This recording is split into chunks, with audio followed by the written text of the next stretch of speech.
Oi, gente. Boa noite ou bom dia. Eu quero agradecer o convite para poder estar participando dessa forma à distância do trabalho de vocês, na abertura do Carrossel, do Núcleo. Agradeço a Alicia, a Mônica.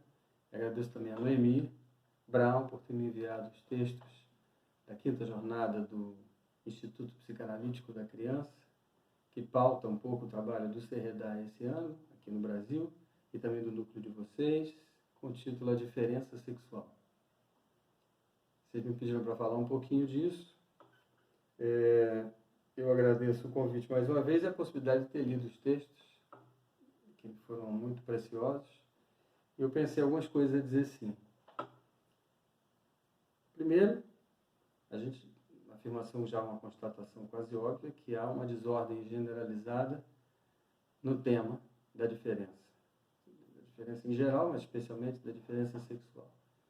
Há uma implosão de gêneros e a gente sabe que, já comentei isso antes, no Facebook, a gente tem pelo menos no Brasil 17, nos Estados Unidos 57, isso aqui já não aumentou.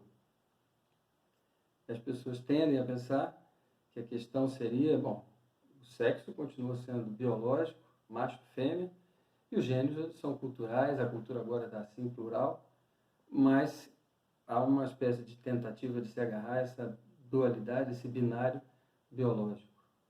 Engano. Foucault já marcava isso, e Judith Butler insiste muito, mesmo Simone de Beauvoir, é que o próprio sexo também é cultural.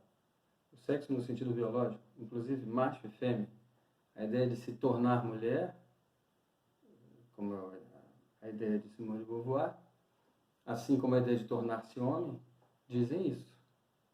O que se passa de fato é que uma espécie de massa biológica não muito formada, como a gente repete a partir de Lacan a frase de Freud, o perverso polimorfo, vai se tornando uma identidade sexuada, inclusive a identidade macho e fêmea.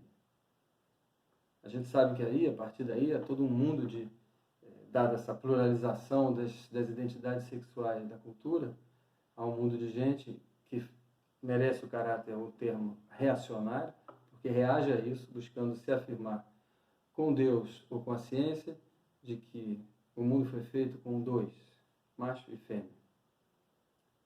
Então teríamos havido durante séculos e séculos, talvez sempre, não sei, ou talvez muito tempo, algo que era necessário para a manutenção do laço social, em sua coerência e coesão mínimas, era preciso definir dois, era preciso definir um binário. A gente sabe que isso agora está meio abalado, né? Primeiro, esse binário não é preciso que ele seja tão eficaz como antes, porque, por exemplo, para a reprodução da raça, isso é possível, pode ser feito sem precisar do comparecimento de macho e fêmea. Mesmo que isso não aconteça tanto na prática, que a reprodução assistida seja menor, a ideia de que ela é possível já perturba a cultura a ponto da cultura deixar, em algumas situações, em segundo plano, a absoluta certeza de que é necessário, absolutamente necessário, desde Deus e a biologia, a diferença entre macho e fêmea. E por outro lado, então, por um lado a tecnologia perturba o binário, a naturalidade do binário.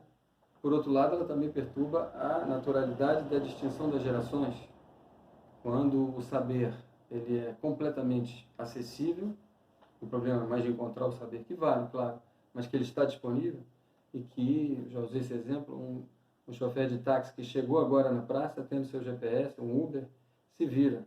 Não precisa ter 30 anos de experiência decorando o nome das ruas. A mesma coisa as crianças chegando no Google hoje. Isso tudo promove um abalo na diferença fundamental, digamos, de antiga, binária, e promove também toda uma reação. Os reacionários querem restaurar isso. A gente vive o poder dessa restauração forçada na marra, no estilo paranoico, dessa dualidade que tem que ser reafirmada.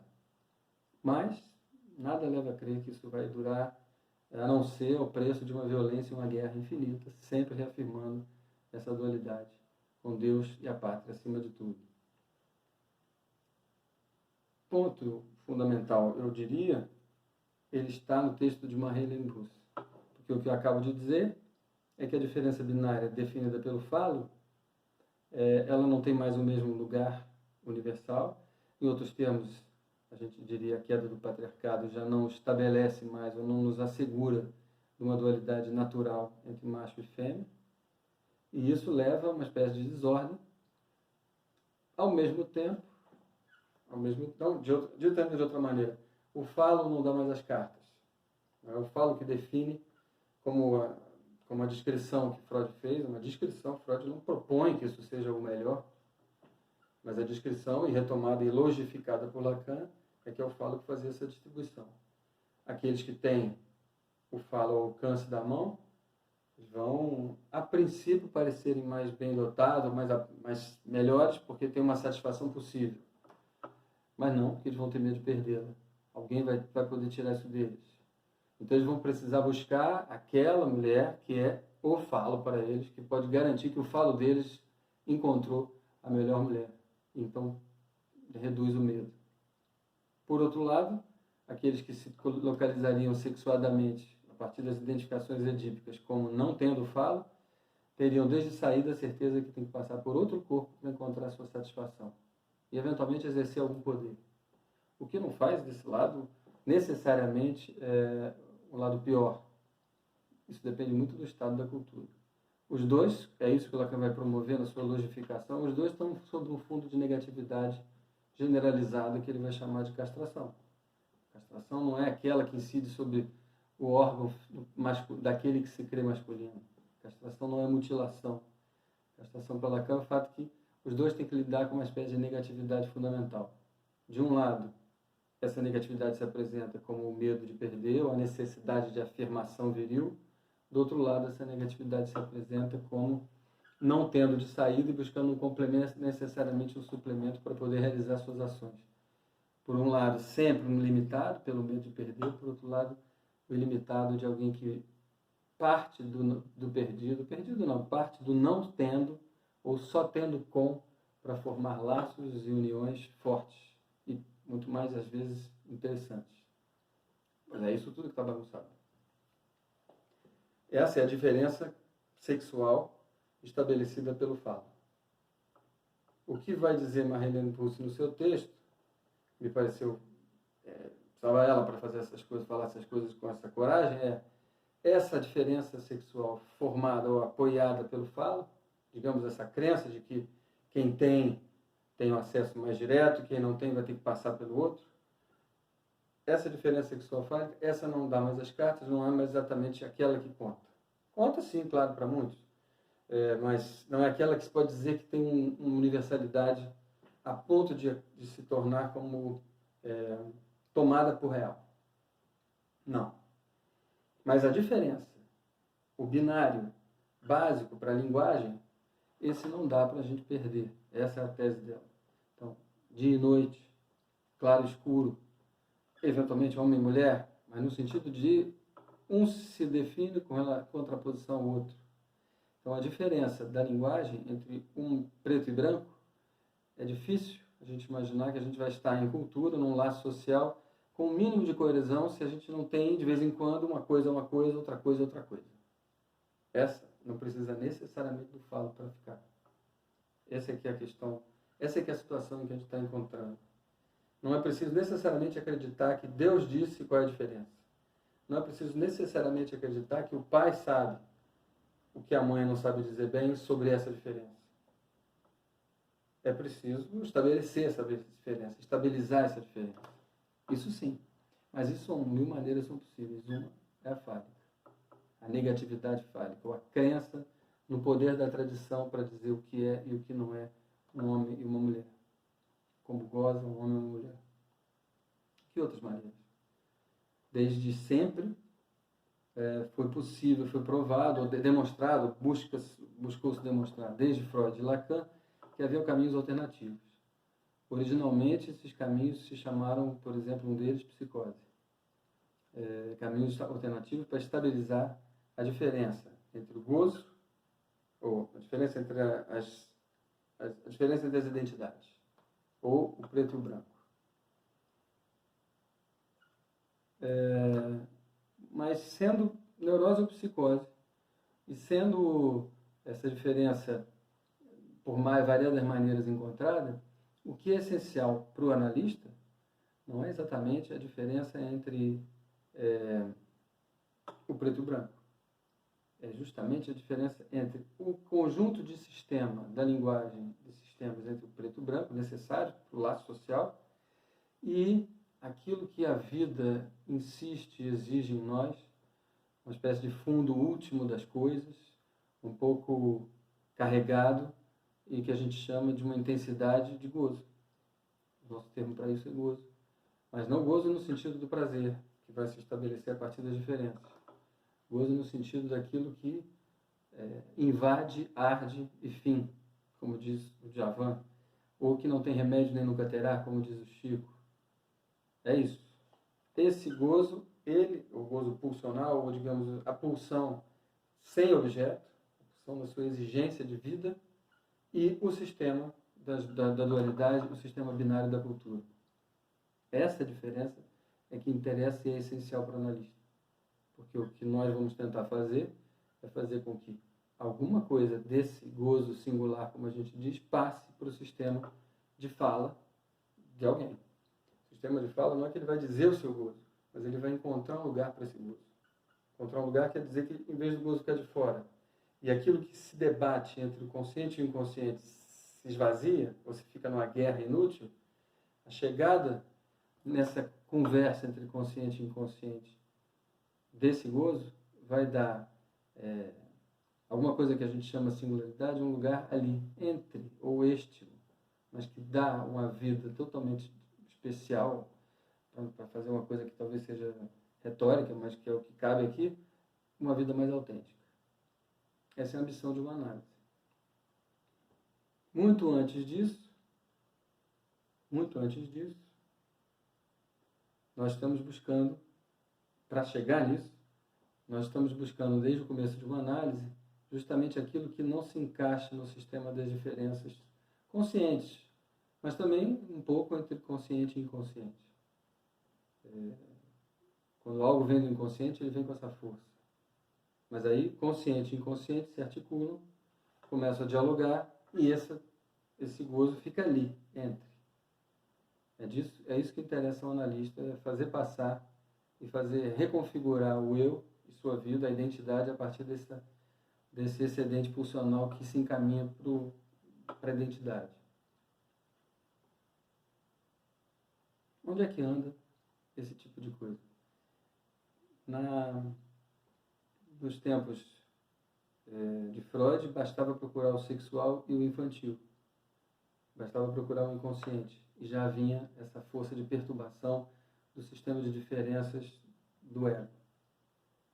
Hoje, é preciso procurar, como indicou Lacan, as ambiguidades. Uma coisa, outra coisa, e algumas coisas são as duas coisas. Pão, queijo, mas tem um pão de queijo, para ficar meio na metáfora. Ou como disse Lacan, no exemplo dele, quando Maria Antonieta diz, isso na conferência de Yale, quando Maria Antonieta diz, os pobres estão passando fome, querem pão, deem croissant para eles, ou deem brioche. Esse brioche, para Lacan, é isso, não é nem pão, nem deixa de ser pão, é alguma coisa que é pão, mas muito mais. É como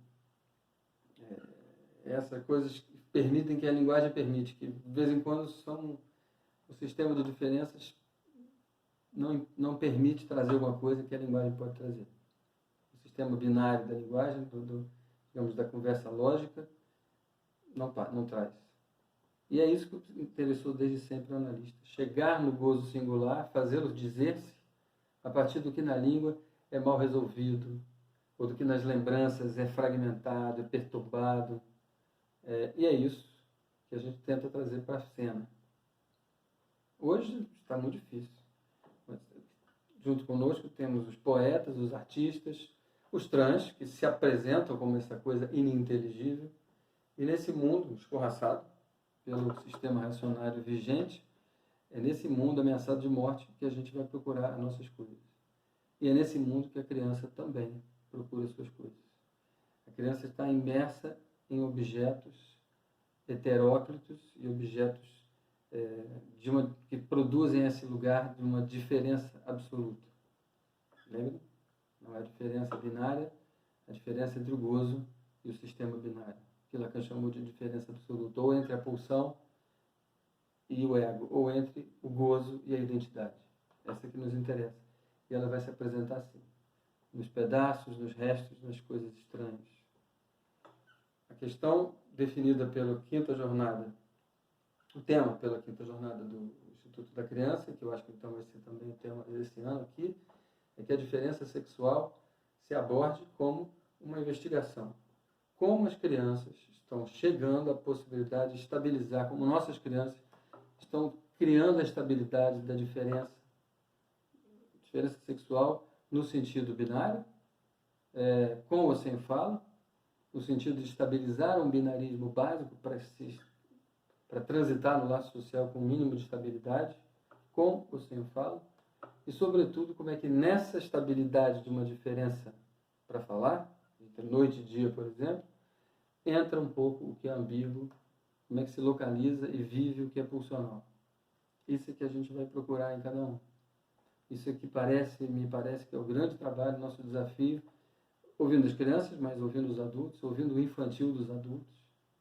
E eu pensei nisso num fragmento de passe, um testemunho de passe, que me parece mostrar bem como é que isso se fixa. Como a diferença se fixa, ao mesmo tempo dando algum lugar. Eu vou concluir com esse exemplo. O exemplo é de Raquel Kors, que recentemente, a partir de um texto dela que eu li recentemente, eu vou ler para vocês. Ela diz assim: acho que eu tinha uns 6 ou 7 anos, era noite, e brincava com a minha boneca favorita. Ela tinha olhos bonitos e cabelos longos. Minha avó, acompanhando o jogo, insistiu que eu fosse dormir, me dizendo: olha, seu bebezinho está com frio, está de noite, você tem que dormir. Ignorando sua demanda, eu consegui continuar brincando um pouco mais com minha boneca. Então, de repente, inesperadamente, ouvi um bebê horrível chorando. Um grito. Minha boneca estava realmente chorando. Minha avó dizia: ela está com frio, ela está chorando, e eu ouvi esse grito. Horrorizado, demorei alguns segundos para condensar esse axioma num roteiro. Eu tinha que dormir. Entre apavorada e paralisada, consegui correr para me abrigar na cama dos meus avós, que por sua cumplicidade riram, enquanto me faziam dormir, certificados que eu aprendia a lição. As crianças têm que ter hora para dormir, viu? Agora, ela se pergunta no texto: que choro é esse ouvido? Sim, porque não foi alucinação. Eu ouvi alguma coisa. Veio junto, nesse som, foi o som de um gato. Um gato miando no telhado. E esse gato entrou ali como quase alucinação, talvez uma criança também chorando ao mesmo tempo no vizinho, que viesse fixar, nesse momento, por essa voz, presença, que aquela criança naquele momento estava na hora, os avós tinham razão, não era hora de brincar, uma coisa, outra coisa, outra coisa. Os avós sabem, vai para a cama, vai dormir, não é hora de ficar sem limite. É o que ela diz. A captura da cena, da voz nessa cena, tem um valor de limitação para o gozo. Acho que esse exemplo, não à toa de uma menina, mostra como há outros caminhos, mesmo para crianças, digamos, bem organizadas pela chave fálica, para condensar o gozo, limitar o gozo e definir uma identidade ou entrar no manual de ações, poder seguir a tradição, sem necessariamente passar pela chave fálica nesse caso. Não foi exatamente porque os avós tinham razão, foi porque alguma coisa do gozo dela e do gozo do sonoro, do objeto voz, se marcou e se organizou em seu corpo. Talvez algumas crianças hoje só possam fazer assim. Outras vão ter esse momento, no dia seguinte vão chorar com a mãe, e a mãe vai explicar que a voz, que o que aconteceu naquele dia foi isso, foi aquilo, mas que ela fique em paz, porque o sistema edípico pode regular esse gozo dela de jogar. Não, foi preciso uma intervenção de um som que foi amarrado ao corpo como ponto de limitação. Que fique esse exemplo que eu consegui imaginar, mas a gente poderia pensar em muitos outros, e que a gente vá, nessa nossa comunidade, produzindo uma coleção de experiências e uma discussão, uma casuística que nos permita estar à altura disso que está acontecendo. Que é, o falo define alguma diferença, outras coisas definem diferenças, e as crianças estão aí produzindo uma articulação entre gozo e identidade que mantenha, é o que a gente vai tentar com elas, né? Porque não é vamos lá aprender com as crianças porque elas sabem.